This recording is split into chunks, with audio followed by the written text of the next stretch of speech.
Alrighty, it's time for another edition of Science Sunday from the Connecticut Science Center, and of course joined by Aoife Ryle. Good morning. Good morning. So we're talking for this segment all about groundwater contamination. Yes. And ways to hopefully prevent it as opposed to mediate it. Yeah, yeah. I think sometimes when we think about water pollution, a lot of times we think of surface water pollution. Right, you see things floating in a lake and a river, which of course is bad, right? Yes, yeah. But there's a lot of water that we rely on for drinking and living our lives that actually exists under the ground as well.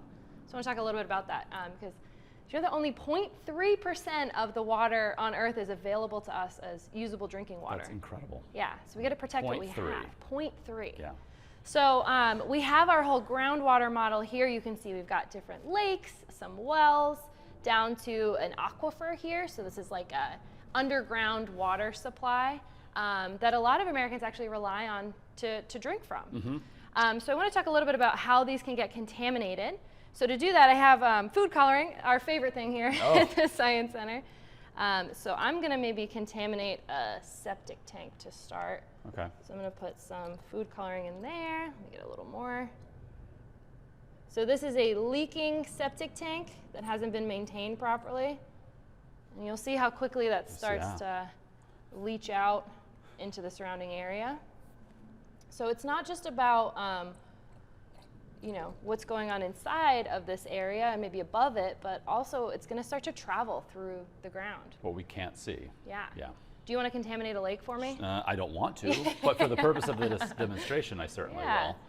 So again, when we think about pollution, a lot of times we think about that surface water, but with lakes, when they get contaminated, a lot of that can go down into the groundwater supply as well. I'm going to contaminate a deep well here too, down to an aquifer. Let's put that in there. And so this is, you can see it starting to travel through the rock there. And so that's going to spread out and potentially contaminate a much larger area. And you know, with a lot of these things, this is so far underground, this is so spread out and can travel so much, this can be really, really hard to clean up.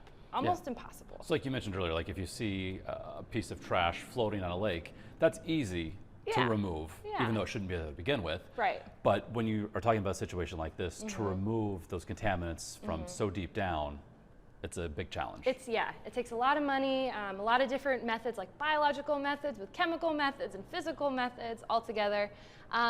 So like we said, one of the best things we can do is just help prevent this from happening. Don't let it happen. Yeah, so pesticides, fertilizers, used motor oil are big contaminants, so making sure we're using those properly.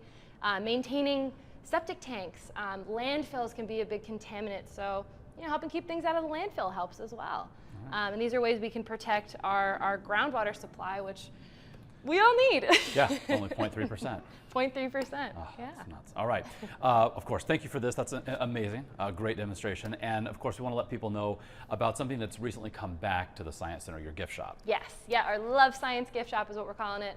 Always full of fun stuff, you know, things to take home and continue the science with. So that is open now, and it's going to continue to be open through the summer. So continue learning from what you buy there, fun keepsakes as well, all sorts of neat things here at the Science Center. I do my Christmas shopping there, so they're great for gifts as well. Yeah, my nephews all the time, and it's open through Labor Day. Yes. All right. Aoife, thank you so much, and of course we'll see you for another edition of Science Sunday next weekend.